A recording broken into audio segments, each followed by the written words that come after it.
send us your class plan. And we've been asking instructors to do this, and new instructors. Make sure you copy me, Tiana, and then your lead. So there'll be like 4 people in the chat that'll include you. So if you're like kind of confused on like what's spring tension, what's body weight, send it to us. And it's not annoying. You're not like, you know, dropping in and bothering us. Like we do this full time. Yeah, no, that's what we're here for. We love it. Like we love to mentor. We love, like I can talk about Pilates all day long. I'm like not kidding. So, and then what was this? Symmetry. So the last little piece here is our symmetry. So we want equal time on the right and the left. So that's so important. If you have a class where it's unilateral work, like you're working the left arm and then the right arm, and then you have 100 things in the middle, and then, you know, all of a sudden you're out of time, and then the right arm, we have to like do it real quick. Like that, the clients are gonna leave like, oh, I'm not feeling balanced in my workout. So if you have that right and left planned, do it early on in the flow. That way, you know, you have enough time to work the right and the left, and then, you know, whatever else happens in the end, you can speed up or take your time or whatever. Other thing we've been looking for is a heart rate at 120. Now, like everybody has a smartwatch, right?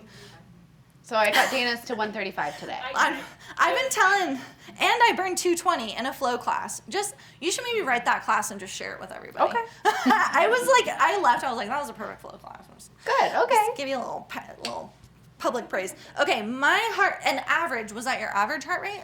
Oh, you did a sculpt class. I think that was the peak. Sculpt class. Okay, so my range was between 87 and 137. So it's, and my average was 112. Okay. So I don't. Are we going by average or like the range? Are you asking me? Yeah, I'm asking you. idea. I have no idea. I think as long as they hit 120, we're fine. The range, That's good. right?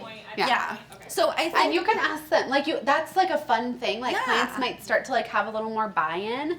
If you're like, if anyone has a smartwatch on today, but you want to share like what your heart rate is, I'd love to hear. Yes. Yeah, just like a fun thing. Yeah, and your heart's a muscle too. Like that is so important to work, especially as women, and especially as we get older and start going through different phases of life. Like we need to work that heart rate cardio muscle.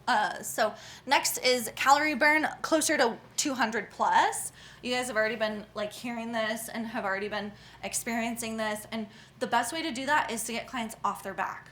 So if we're just laying down on our back the whole time, like, yes, I know we love it, this is Pilates, we want to do that, but at the same time, like, you're not going to get your heart rate up. You're not. Like, laying on your back calms your nervous system, you know, it regulates everything, it calms you down. Like, after I've just done a HIIT workout, I want to lay down and just like let my heart rate come down, you know. So get people up. The warm-up should be around 10 minutes or less. I would say even try to aim for less. So our footwork that we do 5 different positions, maybe cut that down to 3 or 4, or, you know, play with it. That's not like the required footwork. It's just like a standard. We need to have some standards, like when you're learning, right? It's like, this is where you're going to learn. And then we start to evolve. We always want to start with footwork and weights, and then we want to add core. Because whenever I'm coming to Pilates, I want to work my core. Everybody's like in here, I ask, what are your goals? I want to build a stronger core. So if I leave class and I haven't even like done a single leg stretch or a double leg stretch, I'm like, I feel like we didn't, or plank, add in a little bit of core, sprinkle it in. Okay, spring tension guide. This, if this just makes your brain go all different ways, I totally get it. So you want to think about body weight exercises being down here. Now, the number underneath is how much the spring weighs in pounds when it's fully stretched. Yeah. When it's stretched from the front to the back of the reformer. Now, when do we stretch the spring that much? Not during footwork, that's for sure. Like if you do like feet in straps and you load up all the springs, maybe we can get here, right? Like a heavy leg press. But you want to think body weight exercises should typically be done, no springs, which I would consider like a level 3. I probably wouldn't offer that in a flow, by the way. A yellow, a blue, and a red. And it depends on the client's body mass. So if you have a client that's more petite, their experience with a certain spring setting is going to be different than, you know, somebody who is taller, or like our guys that are coming in the studio. They have more body mass. So if you put guys in a plank on a blue, they're going to be like, WTF, I hate that shit. I'm never going back. I'm just saying, they won't come back. So give the guy clients a little bit more support. maybe they need like a red and a yellow for a plank, and they're going to have the same experience as somebody who is smaller, stature on a blue. I wanted to talk about this a little bit, which I think Ashley and I just discussed this recently. So a way to talk to them about this, which allows them to learn about the springs and to like develop that body autonomy, is you can say to the room, if you are petite or smaller, pick a lighter spring. If you are taller or larger, pick a heavier spring. And then they get to decide. And if they decide wrong, then they'll figure it out. Okay? They can change it. Yeah, but Yeah. I think like they can start to take some inventory over their body and they can start to decide because you can of course come up and like quietly just like to them and not to the room, just like change their spring. But I think like we don't want to be like, oh, now that I said you're larger, I'm gonna come over here and add a spring for you. Like that's not good. But we want them to be able to kind of choose for themselves. And I tend to see that clients are more successful once I've given them that information. Yeah. Yeah, if it's a body weight exercise, you can say this is a body weight exercise. If you need more support, choose this. If you want more of a challenge, choose this. Going up into spring tension. So I think, in my opinion, with the spring tension and the rows, if we're doing rows on one red spring, I don't even feel it. Like, I do weight training in addition to Pilates, and if I'm doing a row on one red, I'm like, why am I even doing this? Honestly, it's kind of like a waste of a minute. Add 2 or 3 more springs on. So for rows, give them a red blue or give them 2 reds and a blue. And that is going to circle back to the time. If you give everybody a minute to kind of figure it out, like we get into rows, it's too late. I'm going to reach back and add a spring, and then I'm like, okay, 30 seconds wasn't up in a blink of an eye. By the time I changed my springs, I could still get some reps in. So for some of those exercises, we want to start to make it heavier. And then I think we've pretty much figured out like footwork and everything. We're doing all 5 springs and everything. And we're not fully like maxed out either on the 5 reds. We can go up to the high springs too. So if you have clients that have been coming in for years, start to say, hey, add 2 or 3 springs up on the high peg, and you'll still start to build some strength there. Yeah. Questions on the spring tension? Yeah. I'm just trying to understand. Yes. You just said if you're doing a row for like 30 seconds, that was going to be like nothing, but we're staying 3 minutes in a row. On one red. Yeah, right. So like you said 30, but we're not doing that anymore. Like maybe the 30 seconds is their foundation.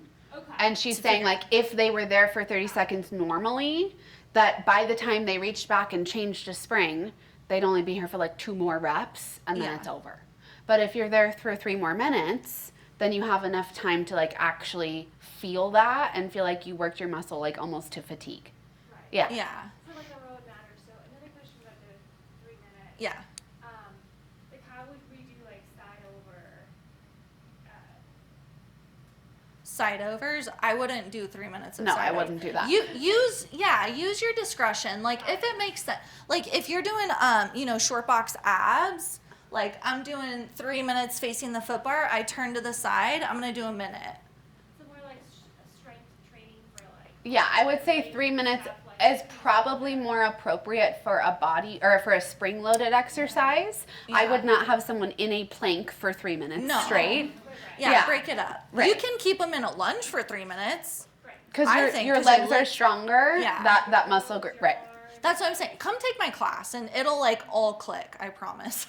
Or take Tiana's class and Mallory and Amy, Amy and Catherine, Catherine. Yeah. Take our class and this will like click. Because, right, we're not having you move right now because we're already almost out of time, which if we need to go over, is everybody okay with 30 minutes? Okay. Or if you need to leave, I'm also recording this. But, Yeah, if you need to leave, I'll send you the link. Like we'll go. yeah, like we're in this industry, right? A lot of us are very much like tactile. We need to like have our hands on what we're talking about. We need to see it. We need to feel it. So I think the best way to do that is just sign up for a class. Yeah, and you don't get free classes, so yay. Okay. Target muscle groups. Were we talking about that or me?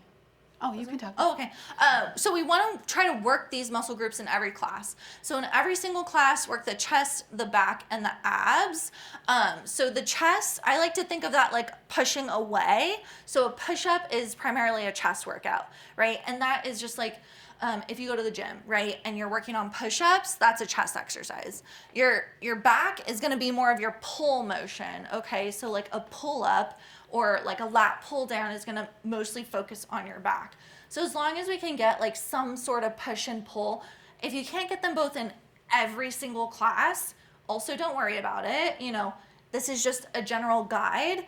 And if you hit this, you'll have a very well-rounded workout, right? Clients are gonna walk out of the room and feel like they just spent 50 minutes and they got a really good workout, and they're gonna wanna come back.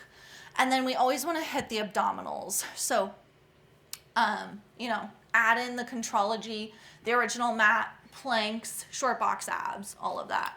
And then as far as the target muscle group for the lower body, at least pick 2, right? So we're almost always gonna do quads if we're doing footwork. And then if you're doing bridge, that's gonna be automatically hamstrings / glutes. So I think hitting the legs is pretty easy for us to do right away. And then if it is like lower body month, or if it is upper body month, I took Letty's class last week and she had us doing standing splits and Empower, by the way, and we added the arms. So we were doing standing splits on a light spring, which was primarily working the inner thighs, and then we are also working the shoulders by holding weights. So it's very appropriate for this month. It's full body, but with that extra shoulder focus. Yeah. No, No, it's sculpty too. Yeah, you can stand. They're all. So literally all the classes, they're all athletic reformer, right? We just have like kind of different names for these things. Like, flow class should still be athletic. It's just we want to keep people, like we want to reduce the balance challenge. And for that particular thing, I did kneeling. Kneeling. For the same thing, but kneeling with the weights, all of that, but just kneeling. Yeah. Yeah. I think it's kind of gray. It's kind of a gray area. I think for flow. Side kneeling is probably okay. We don't want them kneeling facing front or kneeling facing back. Yes, that's what we talked about too. And that's in there. That's already on the slide. Yes. And also, I just want to mention the next workshop that we do is going to be on an Empower class, so that everyone knows how to teach advanced. Okay. Yeah, because I get lots of questions all the time, like what should my Empower be? So, and I want us to have like more of those on the schedule so that everyone has like a goal. Like they should be progressing with their practice, so that their goal should be, I want to be able to take an advanced class. There needs to be advanced classes available for them to take, right? Yeah. So the next workshop that we do, what? You don't want them scared of it. No. Yeah. And a lot of them are. I think that's where we got. Like we just kept like deleting them and getting rid of them. So they should have the tools to get there, and you guys should understand what it should look like. So that's what's gonna be our next workshop, okay? So allowed positions, we kind of went through this, right? Yeah. Okay. And see how it says side facing high kneeling? So that's on there, Rachel. For flow.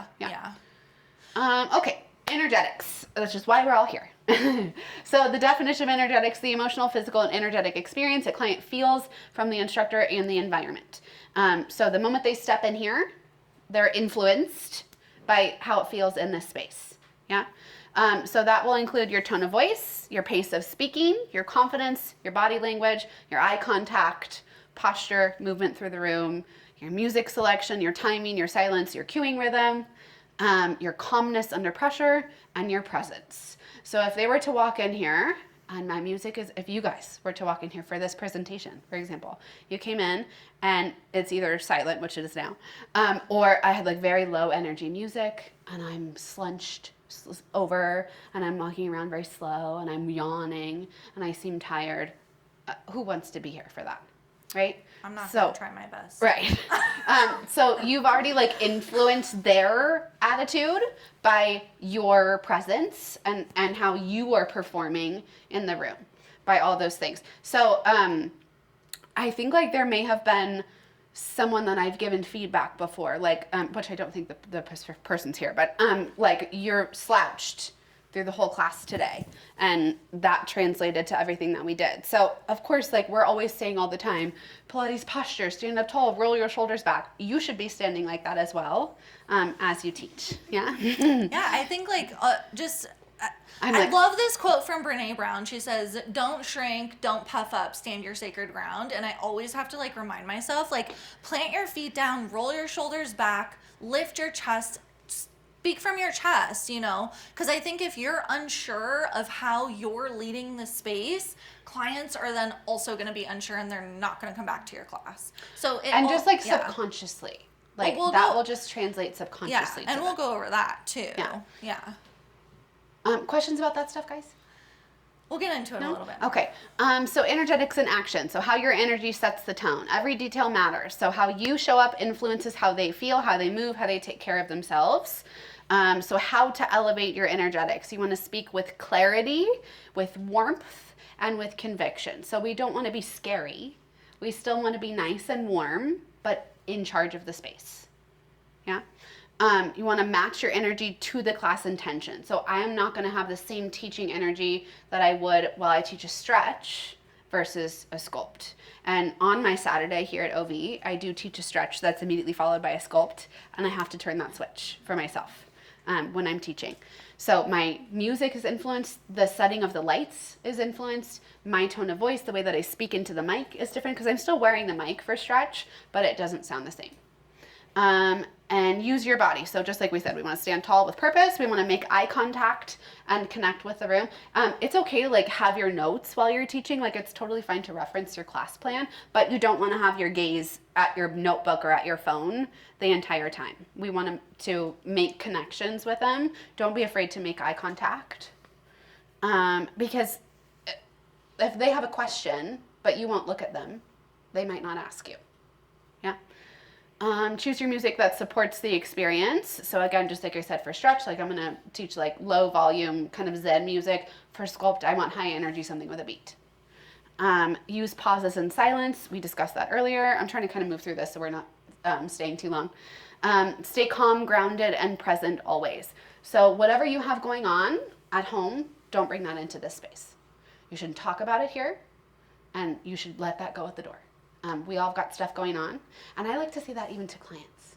Like when they're coming in and we're doing breath in the beginning of class, I might say, whatever you had happen before you got here today, let it go. Whatever you have after this, we're not worrying about it right now. And that goes for you too. And the impact. So we want to create a safe and motivating environment.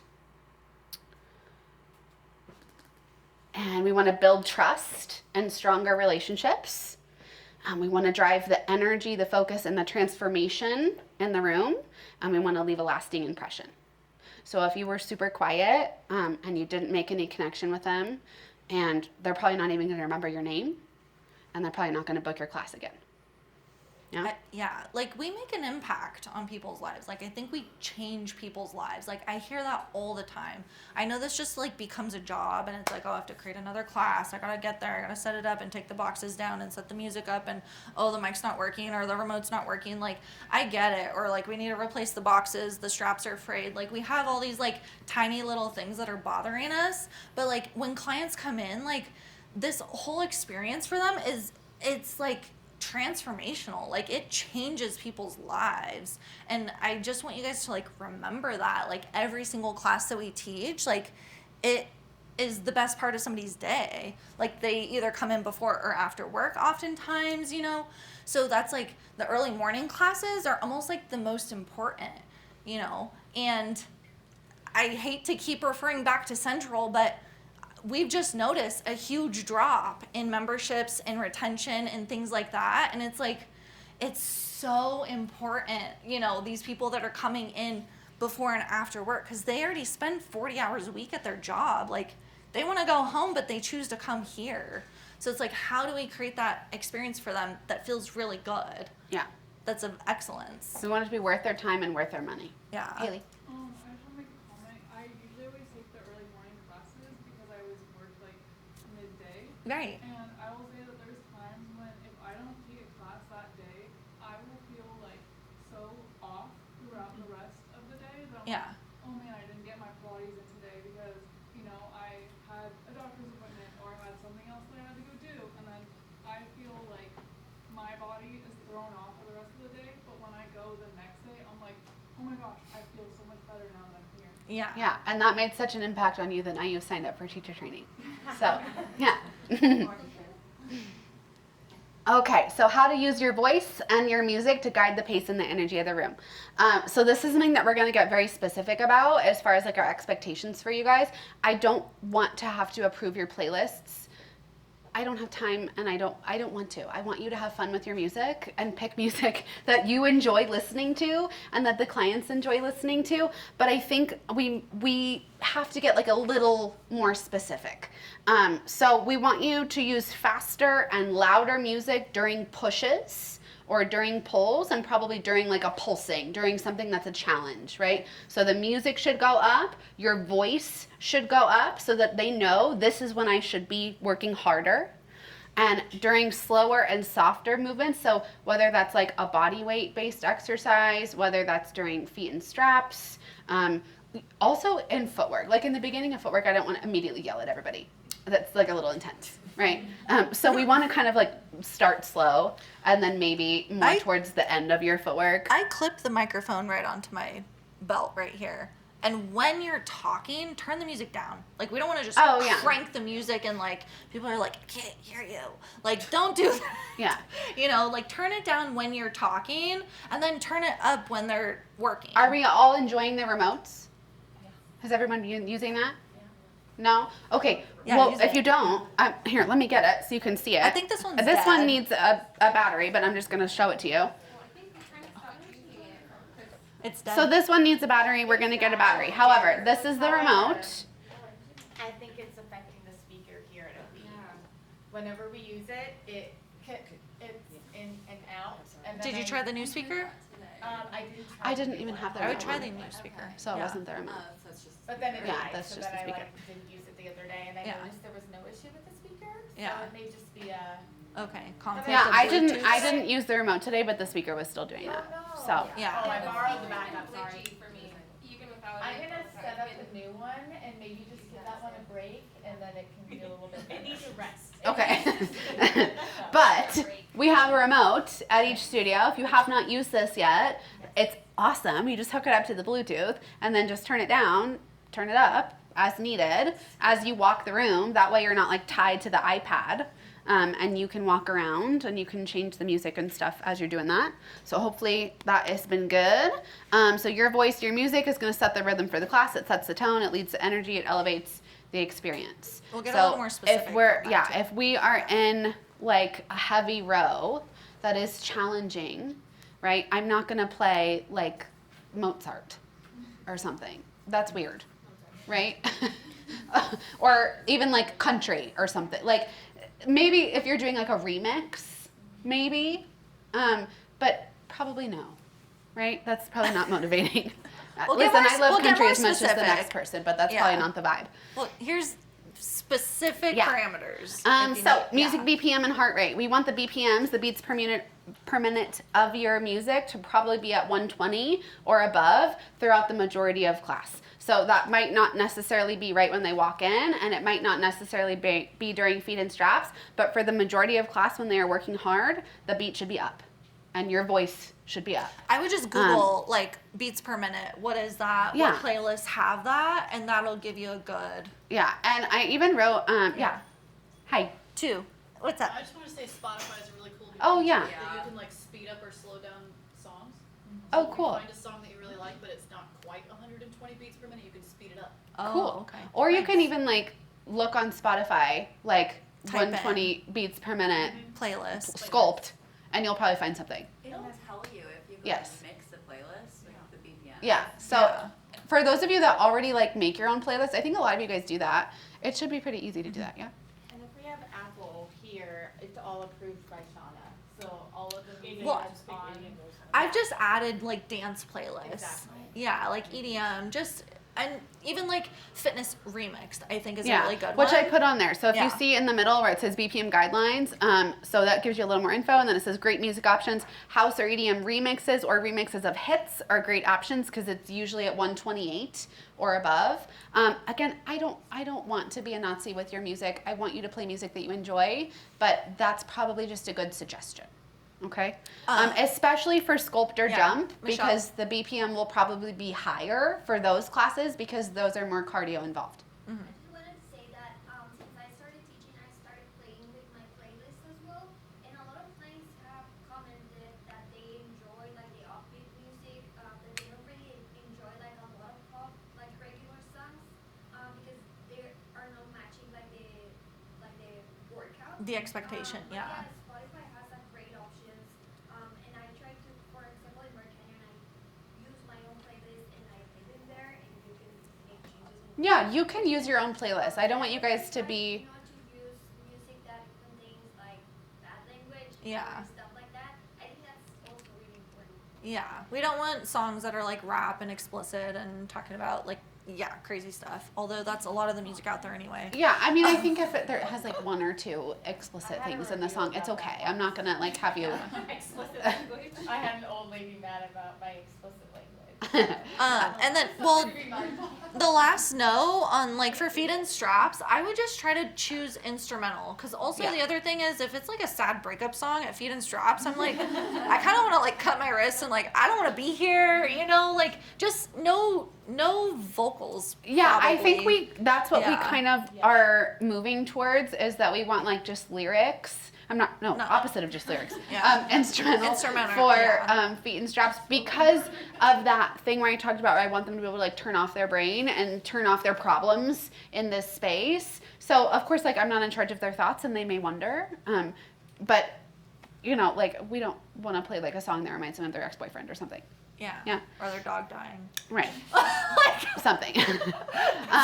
And you'll see down at the bottom where it says class flow and intensity guide. I got very specific with the BPMs and kind of how to write a playlist. If you are wanting to delve more into that, then you can reference this slide. I won't make you But sit and also listen like to it. creating your own playlist also takes your time and also like if you're getting paid for the hour you're in here and you're like spending all this time class planning and like making playlists, like your pay per hour starts to go down. So it's like we already have playlists, just play that. Also, this should make your class planning easier so you don't have to spend so much time outside of the studio class planning. So then you get Questions? paid more too. Okay. So it's all good. Okay, scope of practice. Was this Sean, me? I'll let you take that. Okay, scope of practice. We're Pilates instructors. We teach Pilates as a fitness modality. Our focus is movement, strength, and feeling your best through consistent practice. This is also what the Pilates Method Alliance talks about, that this is just our scope of practice is fitness and movement. We're not gurus or therapists. We're here to guide a safe, effective workout, not to heal, fix, or transform your life. Although that can be a byproduct of what we do, but that's not the reason we're coming in. We don't need therapy talk, so no need to add meditative language or therapy talk. Keep it clear, upbeat, and focused on the work. If you have more questions about that or if you're unsure or unclear about what that means, we can chat after too. Our clients come to work out. The intention is simple, to show up, move well, and get stronger. And then we provide the tools. So we cue movement, we challenge, support, and empower, and we hold the space for the work. So leave the life coaching or the healing to the professionals. You teach, you train, you lead, and they move. So just keep it all about Pilates, keep it simple, and within that scope. I think we've all been doing pretty well with that. Okay, so intention of the class. So the intention is already established. We're here to do Pilates, so we don't need to ask clients like, what is your intention, or let's set an intention at the beginning of class, things like that. I do ask clients like, what are your goals? Why are you here? Why do you want to come do Pilates? I will ask them that. Or if they have injuries or limitations. So the class intention already exists through the format, description, monthly studio focus, and instructor programming. So at the beginning of my class, I introduce myself. I say, hi, my name is Shauna. Welcome to Sculpt class. This class is going to be a little more intense, more level 2, more intermediate. And it's August, so we have an upper body focus, although you're gonna get a full body workout. So I set the intention for the class. So we've given examples here: flow, sculpt, jump, stretch, and power. I think you guys can read those later. Instructor responsibility. So we want to guide clients into the experience rather than outsourcing the clients. One thing we started saying, and Mallory and I learned this in Pilates on Tour, is I'm in charge of the room, you're in control of your body. So if you're hearing that in class, that's what we've started saying to clients, that we're in charge, we're in charge. They're in control. We're going to give them options for the autonomy and how to, what to choose.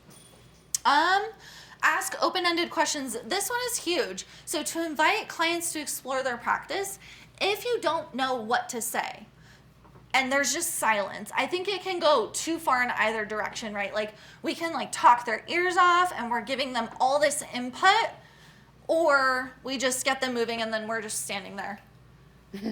And then at that point, I'm just kind of like, when I'm a client in that situation, I'm like, are they here? Like, did they leave the room? Are they in the building? So there's ways to kind of ask an open-ended question. Like if I'm doing a draw a sword and then we flip around and I've already given all the cues, I don't need to say it again, but I can ask the client, how does this feel different on the second side? Is one side weaker or stronger? Are you still breathing deeply through your movement? So start to just ask them questions so that they can experience it for themselves. And that's going to just, empower them through their practice and through their class a little bit more. Yeah, they don't have to provide an answer. It's a little more like No, it's just but I will it's say that dialogue. kind of what I've been doing is to get people more involved in giving feedback in the class, and to create a little bit more of a woo type environment is I'll be like a woo girl. I love a woo girl. Okay. Do you want to make it harder? Yeah, I'll be we're gonna add another layer. Can you guess what it is? And I've started saying that the last couple weeks, and there's fucking crickets. But then now they're starting to tell me, and they're starting to guess, and I might even be like, no, you guessed wrong. We're pulsing, and it just makes it fun. It's just a fun little thing to get them involved. And I want people to feel comfortable, being fun in the space, giving feedback. Even if they're like, this sucks, this hurts, I'll be like, keep going. We're just having fun. Yeah. I notice more of that in jump. Right, yeah. More expression. Right, yeah. Jump is so fun. Have you guys, now that we're starting to teach jump, has everyone noticed that whenever you're teaching jump, everyone's just smiling from ear to ear? I think it's, Emily and I were just talking about this. It really gets in with your inner child, I think. It's like jumping on a trampoline. They're just having the best time. Yeah. Anyway, just throwing that out there. So voice and delivery, silence is a skill. Not every second needs words, and clients need moments to feel the movement, process, and connect internally. So in Pilates, they find this internal locus of control, right? When you're out doing weight training, that's an external locus of control. So it's in here, we're learning about our body, how it moves, how it feels, and we get a lot of clients, I don't know if you guys notice, that are hypermobile, that hyperextend. Clients that are hypermobile don't have a lot of body awareness. So to get them to feel their body is going to be so important. And even our older clients, they start to kind of lose that proprioceptive feedback of their feet. You've heard of neuropathy, where they don't feel their feet. When older clients don't feel their feet, their proprioception of where their body is in space starts to go down, and their risk of falling goes up. So having that mind-body connection is huge. And that's why also we don't require socks. Because part of me is has that classical in my heart where it's actually, no, take your socks off so you can feel we all know about grounding, right? Walk in your house barefoot. It's so good for your feet to feel. Okay, let's just keep going, yeah? Okay, nervous system. So sympathetic nervous system, parasympathetic. This is probably something we heard about in high school or college or whatever, anatomy kind of class. So sympathetic nervous system is your fight or flight. So that's rushed energy, over talking, anxiety, reactive cueing, frantic movement. and difficulty commanding the room. So your nervous system is so important, and the whole purpose of this is to empower you and give you more clarity on how to become an excellent instructor on how to do that. So what we're looking for is the parasympathetic nervous system. So that's like rest, digest, regulate. And that's like that calm authority, controlled pacing, grounded voice, better observation, and confidence and safety. So your state sets the tone. So it's so important to regulate your nervous system so you can regulate the room. That's why we talk about your self-practice. And I'm in here like almost every day of the week. You guys see me. I'm sorry you're so far. But I'm like either here or central a lot of the times, and then I try to get to Bear Canyon like when I can, but it's a 15-minute drive. So I feel like when I am in the studio, in the space on the reformer, moving with all the clients, like that also invites them to my class. Like they see me in the studio as a client practicing what I preach, and then they're gonna be more comfortable in coming to my class. Yeah, I think it builds trust. Yeah, it's just like it all connects. So you wanna go to the next slide? And so nervous system and teaching presence, we do have a study for this, but like your energetic nervous system, the gut-brain connection, you guys don't have that, right? Like I just have a gut feeling, or I have like my spidey senses are tingling, something's off about them. Your intuition, your belly breathing, your emotional regulation. So there's a huge nerve that runs from like your gut to your brain. It's connected. It's oftentimes not wrong. And it's like also this fascial connection. So like when you're in the studio, when you're showing up, when you're, bumping elbows with the clients, when you're sitting on the bench with them and you're chatting and putting your shoes on and taking them off, like all those little tiny moments just help to create the community that we're trying to build. And that gut brain connection, right? Is this what I was trying to tell you earlier? Is it coming off right?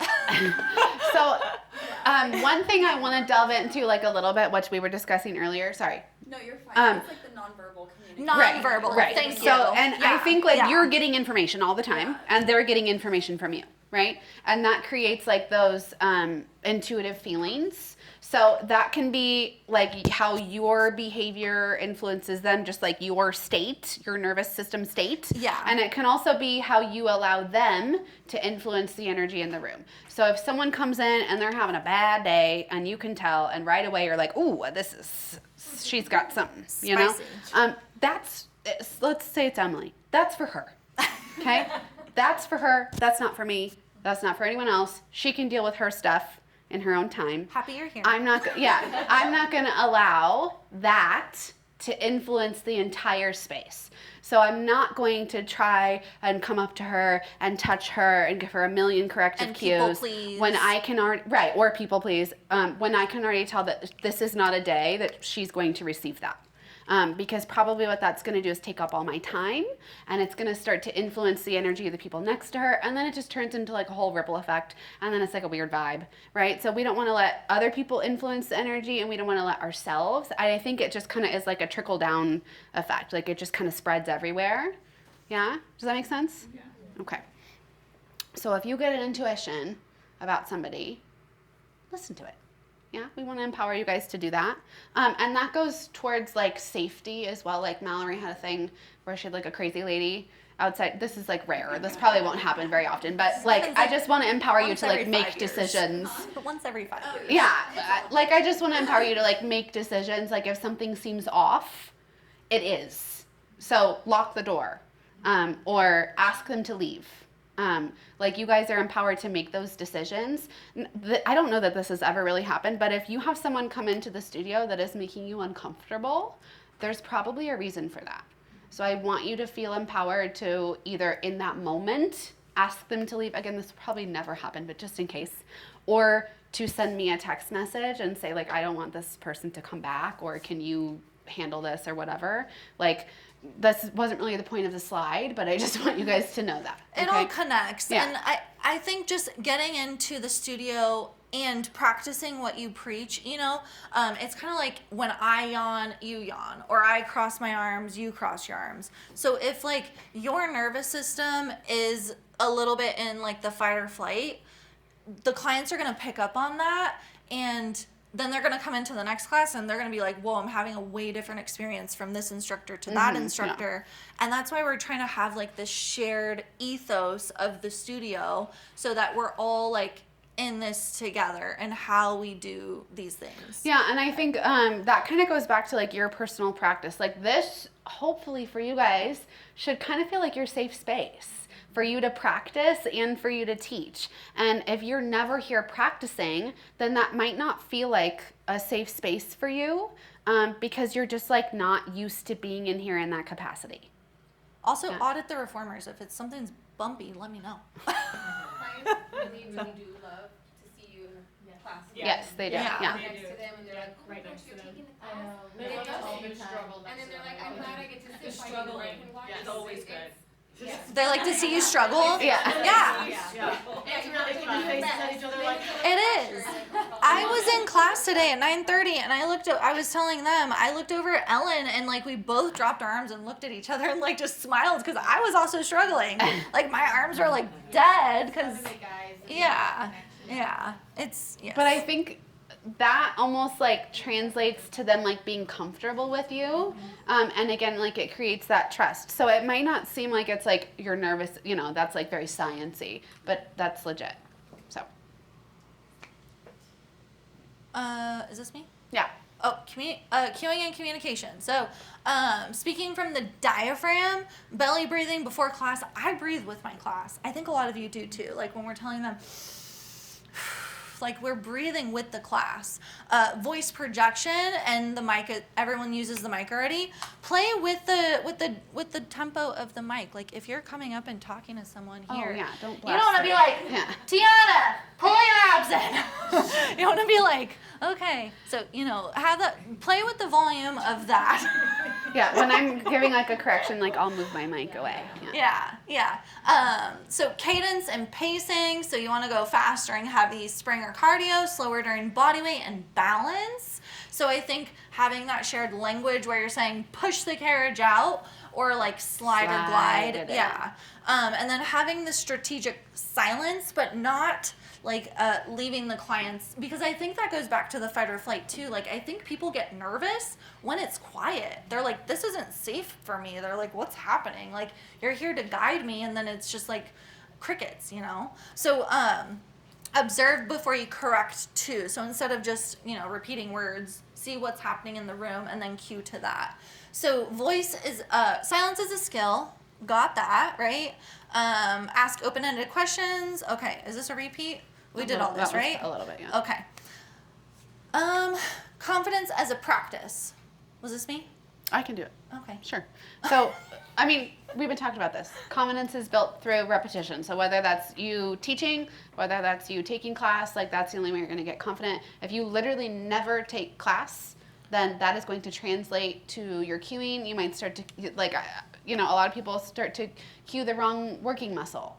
And that brings me out of my flow state. Because I'm like, no, this isn't a quad exercise. What is she talking about? And it's because you don't know, because you're not taking class. So, that happens. So that comes from your self-practice, your continuing education, your observation, teaching volume, mentorship, taking class from experienced instructors. And major teaching philosophy is if you want to become a better instructor, you must continue to be a student. So there's never a point where we feel like we've learned it all. Certainly not. I'm always learning. Like Yeah. I went to a conference earlier this year, to renew that national certification. We have so many online resources that we provide for you guys.